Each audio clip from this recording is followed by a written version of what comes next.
Hello, this is Dr. Morris. I'm doing a review for the material for Exam 4 for Microbiology. The course is MCB 2000.050 and MCB 2000L.050.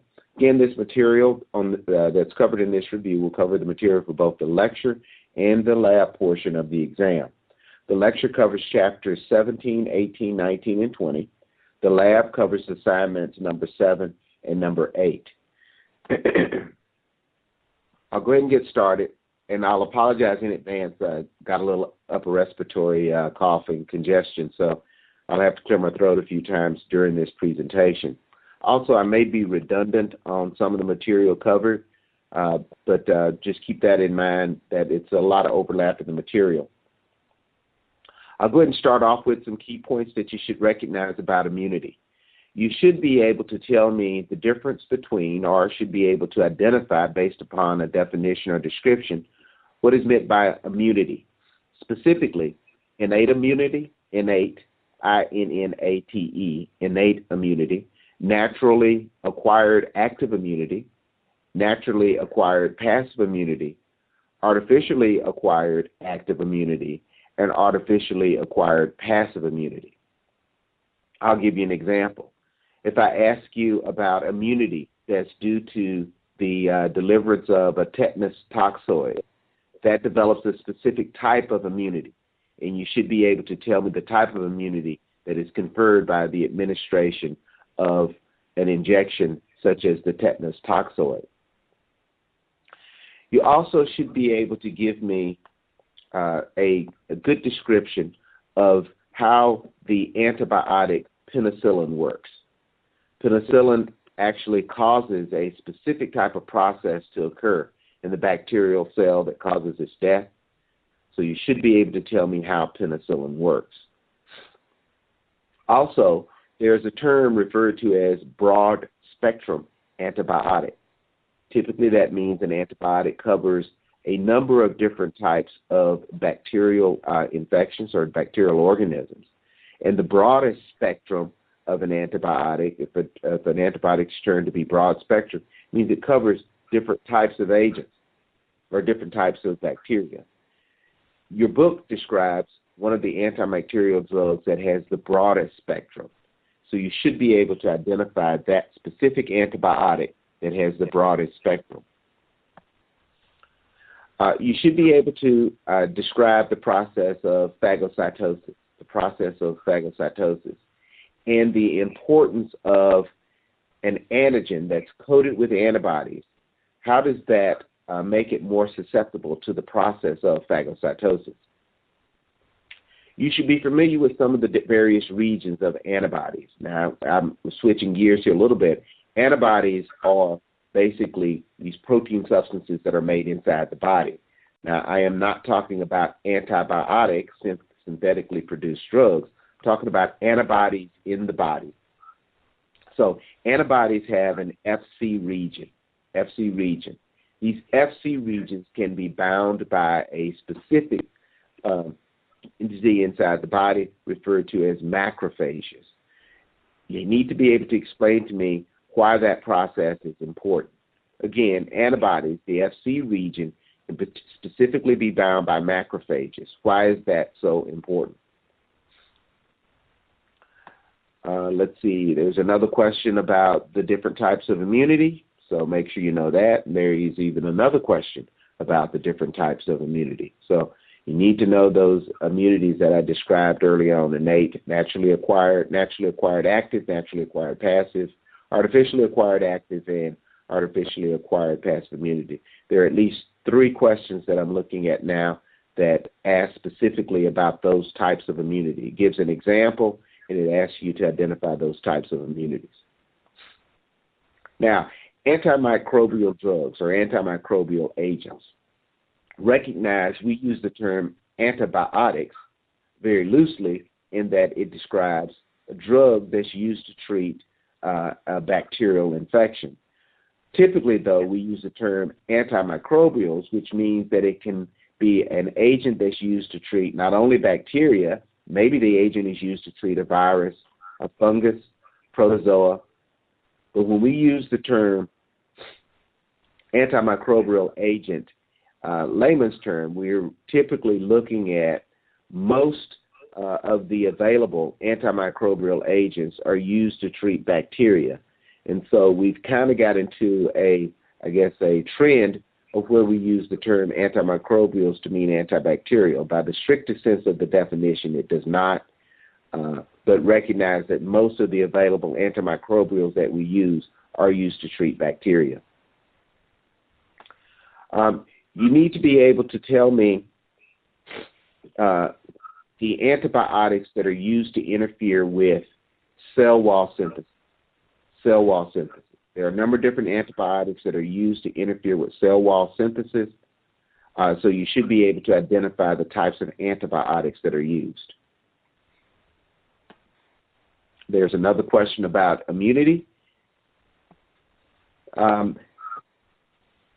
You also need to be able to tell me about the different classes of antibodies that are produced in the body, specifically IgG, IgM, IgA, IgD, and IgE. Now, you should be able to identify the class that's the most abundant in the body. You should be able to identify the class that we see usually first when an infection occurs. Usually, one of these classes usually is the first one that we see on the scene. Also, there is a category of antibodies that we typically see in secretions, such as saliva or in the tears. Also, there's a class of antibodies that we typically see in allergic responses. So you should be able to identify these various classes, simple description of each, and where you would typically see them involved in infections. There's also a term referred to as drug resistance. Drug resistance. You need to be able to tell me what's meant by the term drug resistance and what causes drug resistance. What may this be due to?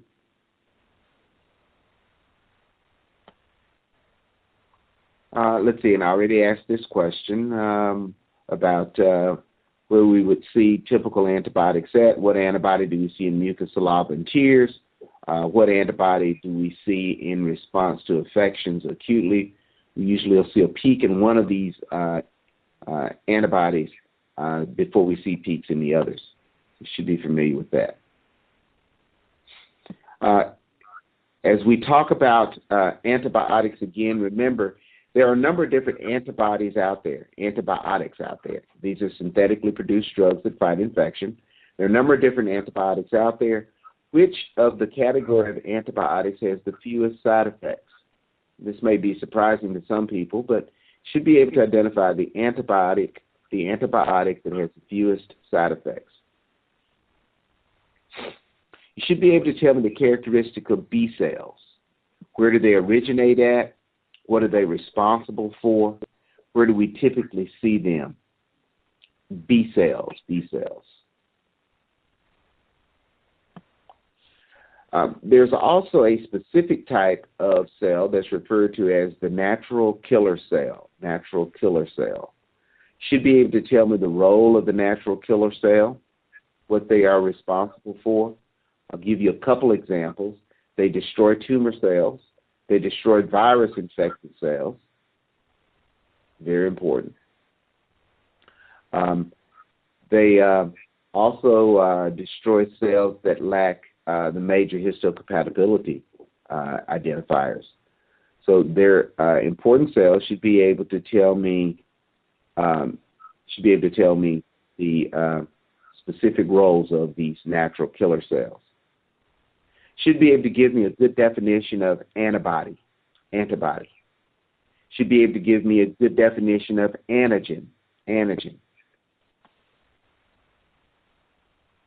Oops, I see a mistake on one of the test questions that I'll have to correct.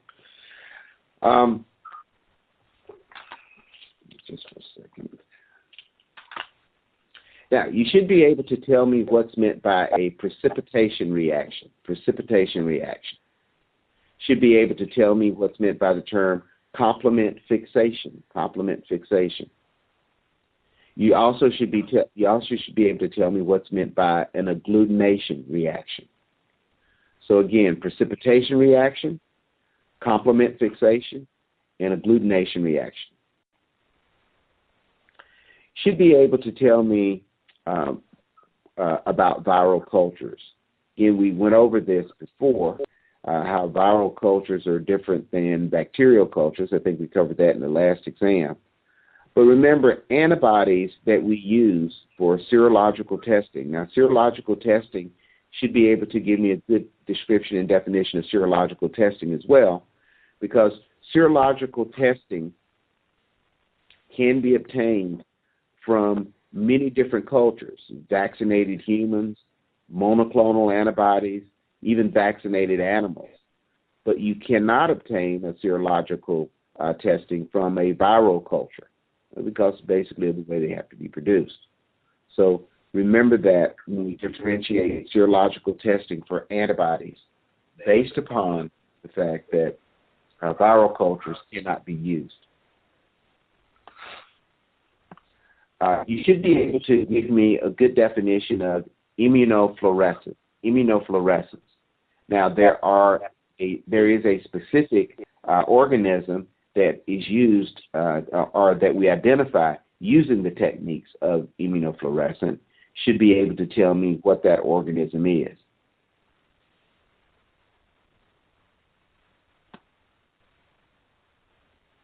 Okay, I already asked you to give me the definition of complement fixation. You should also be able to tell me the different types of vaccines that can be used. For example, conjugated vaccines, subunit vaccines, attenuated whole agent vaccines, and toxoid vaccines. I'll give you an example. The tetanus toxoid. That is actually a toxoid vaccine. They take a little bit of the actual tetanus toxin, portion of it is purified. It can't actually cause tetanus, and then this is used to develop a vaccine. We administer that fragment of the toxin into the body. The body recognizes the covering of that toxin and develops antibodies to it. So then if you're ever exposed to tetanus, you've already developed the antibodies. An example of a toxoid vaccine. Another example is a live measles vaccine, where you actually use the actual measles virus, but the virus is actually attenuated. Attenuated means that it's been weakened to a point where it cannot cause infection, but the body can still recognize the covering of that virus and develop antibodies to it. So if you're ever exposed to the measles virus, you'll have antibodies. You won't get the infection. So again, the types of vaccines that you need to be able to identify by definition or by example: conjugated conjugated vaccines, subunit vaccines, attenuated whole agent vaccines, and or toxoid vaccines.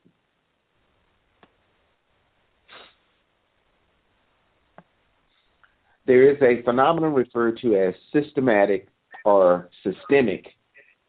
The term is systemic, not systematic. Systemic anaphylaxis. Systemic anaphylaxis. Now, that results in a number of different types of signs and symptoms. You should be able to identify those. Systemic anaphylaxis.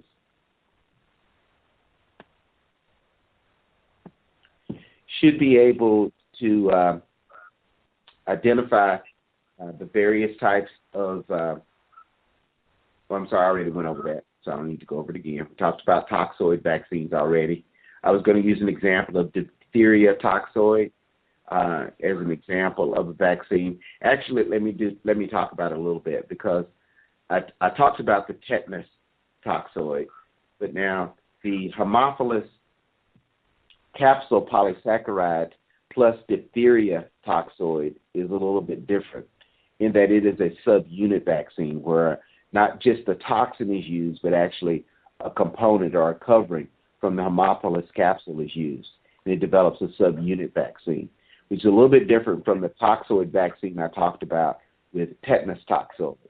So please be able to differentiate the two. Now, you should be able to tell me what structures or what parts or what microorganisms are used in the development of a vaccine. Parts of a bacterial cell can be used. Again, we already talked about using the live attenuated virus can be used. A toxin or toxoid can be used. And also you can have what we refer to as an inactivated virus can be used to create a vaccine as well. So you should be familiar with what bacterial cell parts or what types of bacteria and or viruses or toxins can be used to create a vaccine.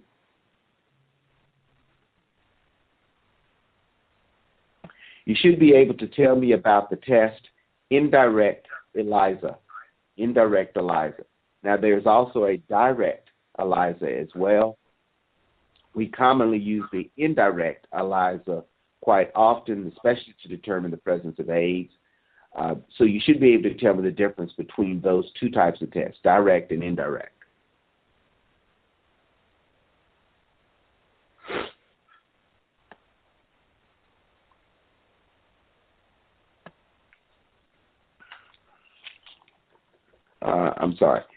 Now, to diagnose AIDS, or specifically to diagnose clinical AIDS, that's based upon a specific criteria. You should be able to tell me what is the specific criteria involved in the diagnosis of clinical AIDS.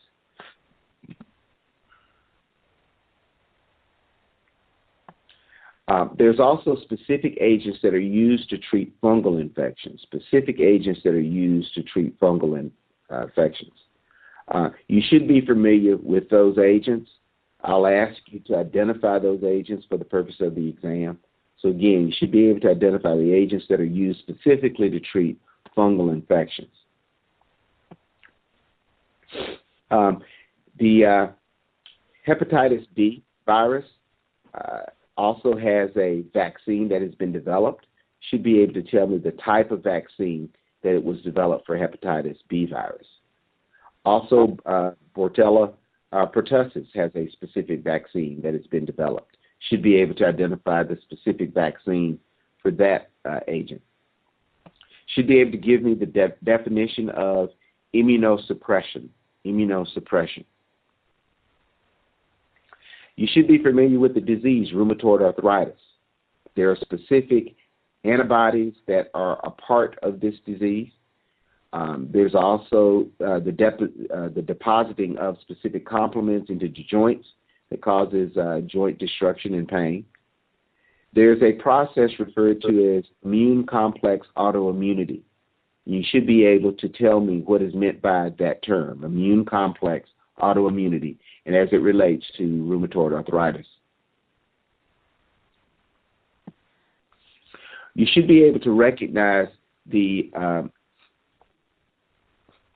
consequences of the HIV infection. Now, recognize HIV infection almost never is the direct cause of death.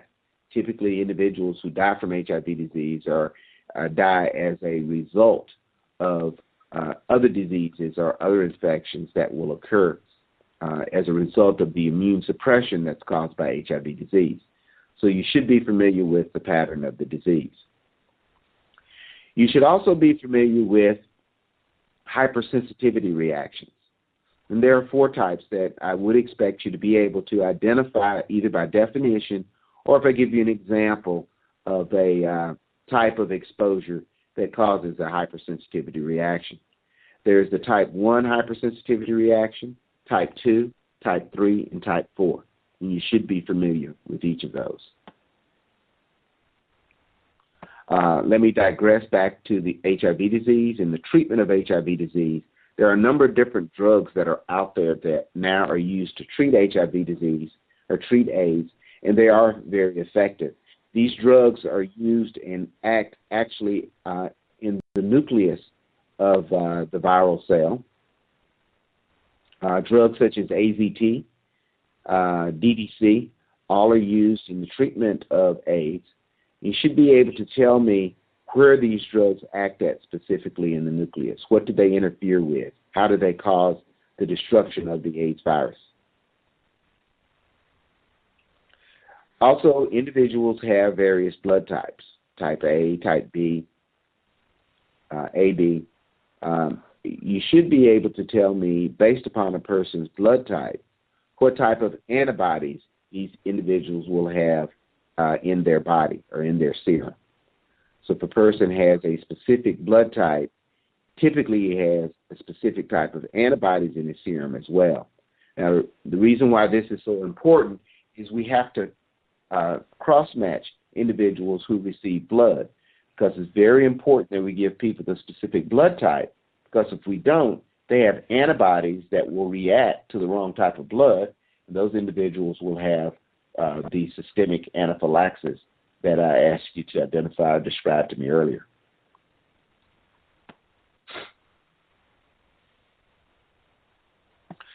Now, another phenomenon that's kind of important to know is hypersensitive reactions. When we talk about hypersensitivity reactions, remember, it's not the first exposure that is so critical. Now, sometimes it can be. However, it's on the second or the subsequent exposures to the antigens that we really will see the hypersensitivity reactions, and sometimes those reactions can be catastrophic.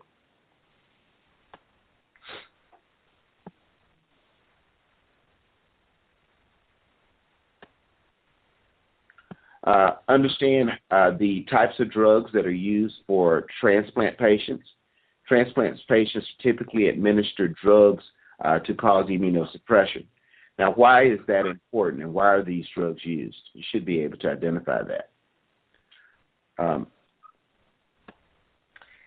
Cancer cells. Cancer cells actually have an ability to avoid the immune system. You need to be able to explain that to me. Why are cancer cells able to avoid the immune system? And then finally, and I believe I brought this up earlier, I told you about the various classes of immunoglobulins, antibodies in the body, IgA, IgG, IgM, IgE. Remember, I asked you to identify which specific antibodies do we see typically in allergic reactions, and then give me a little more of a description about that antibody and what exactly occurs. What is the reaction that occurs? There is a specific release of chemical mediators. Should be able to identify what those chemical mediators are and how they cause the reaction that we see with the antibody. Now, that basically covers the material that will be on the lecture portion of the exam. I do want to go over the material that's going to be covered on the lab portion of the exam, which will be lab assignments 7 and 8. Should be able to give me a good definition of gastroenteritis and what types of organisms can cause gastroenteritis. There is a syndrome that's referred to as rapid onset emetic syndrome. Rapid onset emetic syndrome. You see nausea and vomiting associated with that. Typically, when would you see the onset of the nausea and vomiting? And typically, what is the cause of this type of syndrome? There's also a syndrome that's referred to as slow onset diarrheal syndrome. Slow onset diarrheal syndrome. When would you typically see the onset of these symptoms, and what types of symptoms would you see? And it's associated with the ingestion of particular types of food. What types of foods would you typically see the person having ingested that has the slow onset diarrheal syndrome? Now, food poisoning can be prevented. You should be able to give me some strategies on how you can prevent food poisoning. The organism B. cereus that can cause food poisoning as well. It has a specific toxin. You need to be able to identify that toxin for me and give me a brief description of it. Now, there's also a phenomenon referred to as emetic food poisoning. The term emetic refers to vomiting. Now, you need to be able to explain to me, why do we see this occur in emetic food poisoning? What actually occurs? What is released by the bacteria that causes this to occur?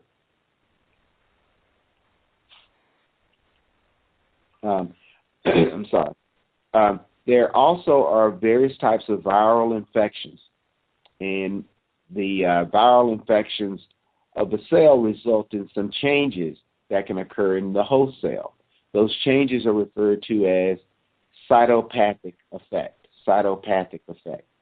should be able to describe those changes that are related to the cytopathic effect. Which of the following viruses that a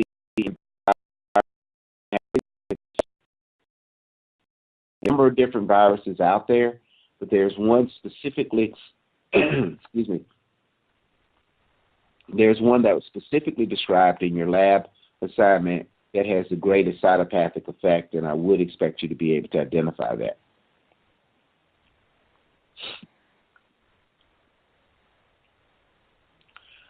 Cytopathic effect can be used in identifying or detecting specific type of viral infections. Now, this is not always reliable, so we utilize some other techniques as well.